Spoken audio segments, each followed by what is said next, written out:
The Buddha once asked an exhausted healer, "If your lamp has no oil, what light can it give?"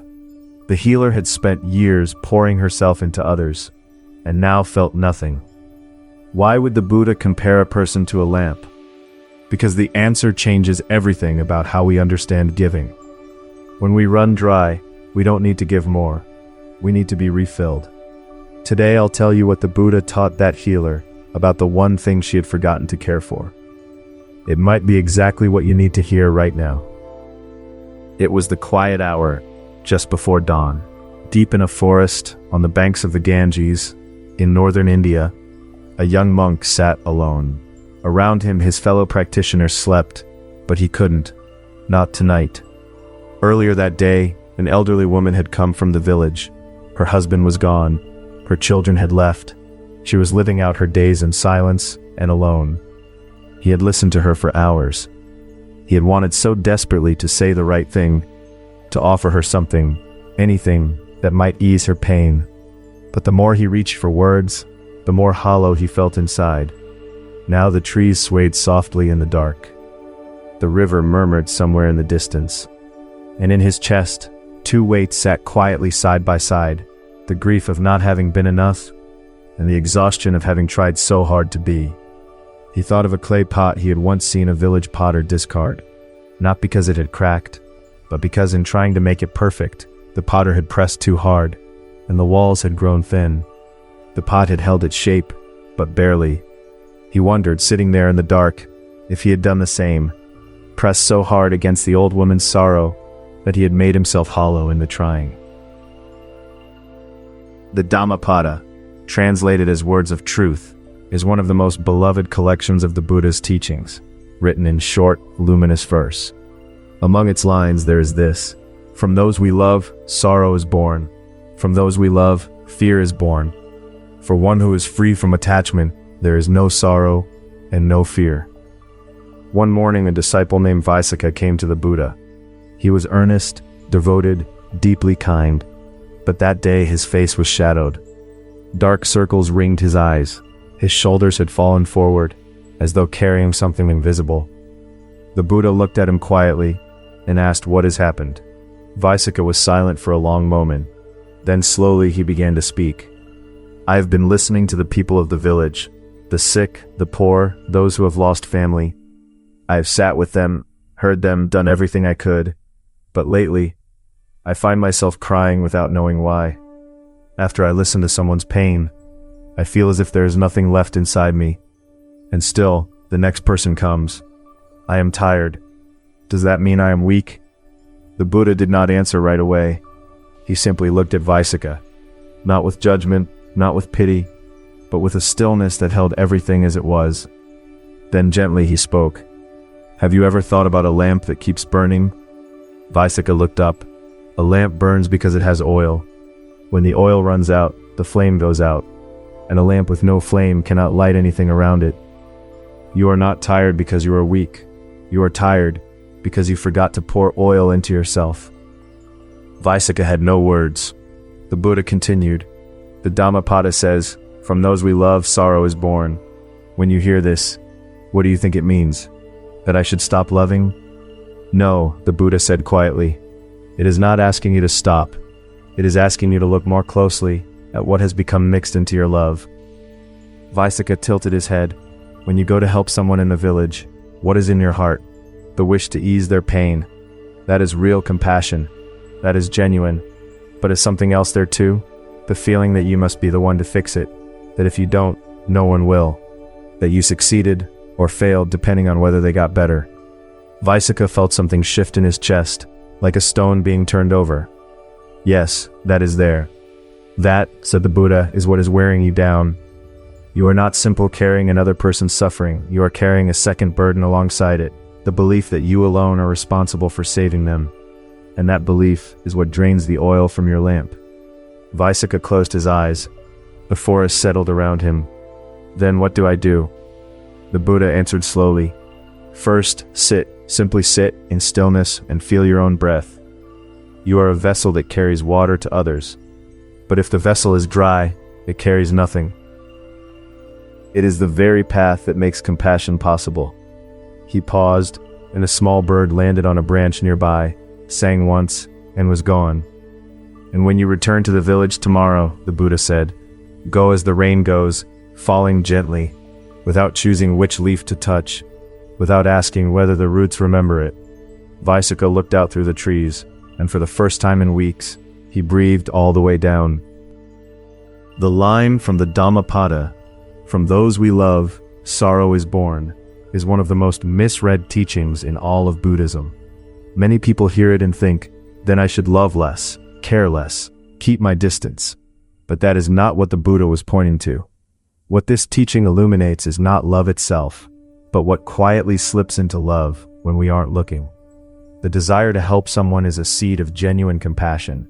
But the moment that desire becomes, I must help them, or it is my responsibility to fix this, something begins to change. The compassion starts to curdle, and the suffering it causes is no longer coming from the other person, it is coming from us. This is the source of compassion fatigue. You are not burning out because you care too deeply.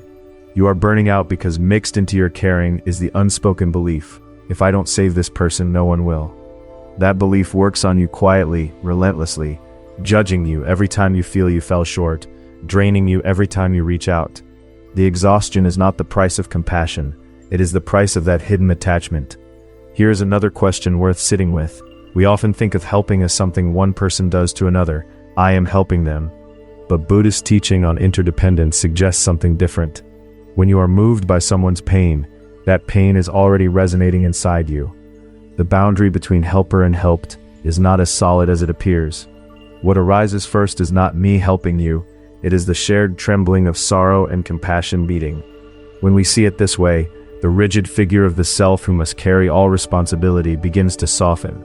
Because that self, the fixed one who owes everything to everyone, was never quite real to begin with. The Dhammapada says, for one who is free from attachment there is no sorrow. This does not mean becoming cold. It means this: when we stop treating another person's suffering as something we own, something we are personally required to resolve, compassion stops being a weight. It becomes something more like water. It flows, it reaches, and it does not run dry. A monk was once asked by a student, how do you care for the sick and dying every day without being destroyed by it? The monk thought for a moment, then said, I stopped trying to hold the river in my hands. He paused and added, now I just walk beside it. That image, walking beside the river rather than trying to grip it, is not a retreat from love. It is love finally allowed to move freely, without the clenched hands of ownership. Think of a mother watching her grown child make a painful mistake she cannot prevent. The ache she feels is real, but the moment she releases the need to intercept the fall, something shifts. Her presence becomes steadier, quieter, and somehow more felt by the child than all her previous striving to intervene. Where does this teaching show up in the texture of everyday life? The first place is in caring for an aging or unwell parent. As a parent's condition worsens, nights broken, days stretched thin, no margin left, many adult children carry on with one quiet conviction driving them. If I don't do this, no one else will. That belief becomes a whip, pressing an already exhausted body and heart to keep going. Buddhism doesn't say just slow down. It asks something deeper. Where did the idea come from that you must carry this alone? In the Buddhist view of interdependence, every relationship in this situation, parent and child, caregiver and patient, family and community, exists within a living web of connection. You are one point in that web, but there are other points. The feeling that you are the only one holding everything up is born from the illusion of a sealed, isolated self. Reaching out to another point in that web, asking for help, accepting support, is not giving up. It is living in truer alignment with how things actually are. The second place is in friendships and workplaces. Listening to a colleague's complaints every day, spending hours on a friend's crisis, absorbing a family member's frustration, again and again, until one day you notice, someone is laughing and you feel nothing, someone is crying and all you feel is tired. This is where compassion fatigue cuts deepest. You are not drained because you listen too much. You are drained because underneath the listening was an invisible obligation. If I stop, they will fall apart. And that obligation, looked at honestly, often contains something beyond compassion, a quiet fear that without you, you have no place here. The question compassion fatigue is really asking you is this: is it true that without you, this person cannot survive? And if you are gone, what remains of you, for yourself? The third place is quieter and closer to the bone. Some people have learned to find their worth through being needed. When they are useful, they feel they belong. When they cannot help, something in them goes dim. For these people, compassion fatigue is carrying a deeper question: am I only allowed to exist when I am useful? Buddhism's teaching on non-self speaks gently but directly to this. There is no fixed, permanent self that is either worthy or worthless. The you who helped someone yesterday and the you who is exhausted and empty today, both are temporary gatherings of causes and conditions. Nothing essential has been lost. You have not become less. The lamp has simply run low on oil. Refill it. Not because you have earned the right to rest, but because a lamp that goes dark helps no one. And the oil is not weakness. The oil is the truth that you too are part of the web that deserves tending. A woman once told me she hadn't taken a single afternoon for herself in 3 years of caring for her mother. When a neighbor finally insisted on sitting with her mother one Sunday, the woman drove to a park, sat on a bench and wept, not from grief, but from the strange shock of being allowed to simply exist without purpose. That afternoon did not make her a worse daughter. It made her, by her own account, the first genuinely present one she had been in months. The web had reached back and held her, and she had at last let it. So, could you try just one thing, starting today? Sit. After you have listened to someone, after you have given something difficult, or after a day when you feel you gave nothing at all. Sit for 5 minutes, quietly. Anywhere will do. Close your eyes. Feel your breath. When you breathe in, notice your chest or belly rising. Just notice it. When you breathe out, feel the faint release of tension in your body. That is all. You don't need to think about whether you did enough today. You don't need to solve anything. Set those questions gently to one side. Simply notice that you are breathing, that you are here. The Buddha encouraged his disciples to return to this practice every single day. It requires no special ability, no particular belief, only the willingness to sit and to be present with the simple fact of being alive. This is how you pour oil back into the lamp. I won't promise you it will fix everything. The tiredness may return tomorrow. Other people's pain will continue, and your heart will be moved by it again. But something in your perspective may shift. Slightly, quietly. The voice that says I have to fix this may feel a little more distant, a little less absolute. That is a small change, but it is a real one. And one more thing if you can. Today, tell one person that you are tired. Just one sentence. I'm a little worn out. That is enough. Allowing yourself to be known in your exhaustion is not weakness. It is the concrete first step of living interdependence, letting another point in the web hold some of what you've been carrying alone. Because sometimes that is how it begins. Not with grand gestures, but with a friend who says, I know, and hands you a cup of tea. Thich Nhat Hanh once described a boat of refugees on the South China Sea. When one person remained calm, their steadiness moved through the whole boat, like a quiet current. You too are always in someone's boat, and being honest about your wariness may be exactly the steadiness another person needs to see. And perhaps later that evening, your friend sets down their own cup and says, actually me too. Two people, tired together, held by the same small honesty. That is the Sangha, not as an idea, but as it actually happens, in a kitchen, on a Tuesday. The web does not require you to be strong. It only requires you to be real. You have given a great deal. That is real, and it matters. But let me ask you one quiet question. The last time you sat with someone in their pain, doing everything you could for them, when did you last simply feel your own breath? When was the last time you checked in on yourself, the way you check in on everyone else? There is a monk I once heard of who tended to the dying for 40 years, holding hands, whispering prayers, never once leaving a bedside too soon. And yet his student found him one morning weeping alone in the garden, not from grief, but because he had forgotten somewhere across those decades what his own favorite season was. He had given so much of himself to others that he had become a stranger to himself. That morning in the garden, remembering that he loved autumn, the smell of turning leaves, the particular slant of late light was not a small thing. It was a homecoming. To understand why compassion can exhaust us, it helps to first understand what the Buddha actually meant by compassion.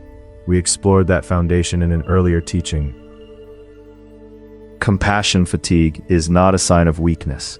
It is proof that you have been genuinely touched by another person's pain, that you had the sensitivity to be moved in the first place. But the Dhammapada quietly asks, where is the sorrow coming from? From the depth of your love, or from the grip of believing that you alone must be the one to make it right? A burnt-out lamp cannot light the way for anyone, and no one blames a lamp for running low. You simply pour oil back in. That is all. You have not lost anything by being empty right now. Sometimes it is only when the vessel is bare that you can finally see what you are trying to carry, what you are trying to give. Sit inside that emptiness for a moment. The next step has a way of becoming visible from exactly that place. A monk once walked 40 miles to reach a suffering village, only to arrive with blistered feet and nothing left to offer. He sat down in the dust at the village gate, and the people came and sat beside him. That sitting together, that shared exhaustion, that honest arriving with empty hands, turned out to be the teaching they had needed all along. Sometimes the most honest gift is simply this: I am here, and I too have been worn thin by this world. Not the teacher above the student, not the healer separate from the wound. Just one tired traveler recognizing another on the same road. The oil always finds its way back to those who have learned to sit still long enough to receive it. Pause. Whose face came to mind while you were listening today? One story a day. In a week your words will change. In a month your eyes will change. In a year, the same world will look completely different.